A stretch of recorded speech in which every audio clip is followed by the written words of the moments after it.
अस्सलाम वालेकुम प्यारे बच्चों, कैसे हैं आप सब? उम्मीद है आप सब बिल्कुल ठीक होंगे। आज हम फे पढ़ेंगे। फे की आवाज से शुरू होती है। आइए फे से बनने वाली चीजों के नाम सीखते हैं। फे, फुआरा, फुआरा, फुआरा। फे, फनूस, फनूस, फनूस।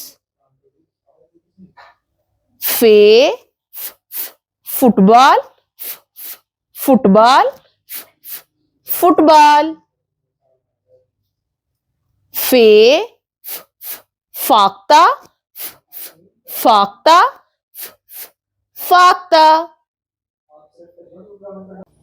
तो प्यारे बच्चों, क्या आपने गौर किया? फुआरा, फनूस, फुटबॉल और फाख्ता, इनकी आवाज से शुरू होती है, जैसे फुआरा, फनूस, फुटबॉल, फाख्ता। तो प्यारे बच्चों, इस सबक को अपने दोस्तों के साथ मिलकर पढ़े। अल्लाह हाफिज।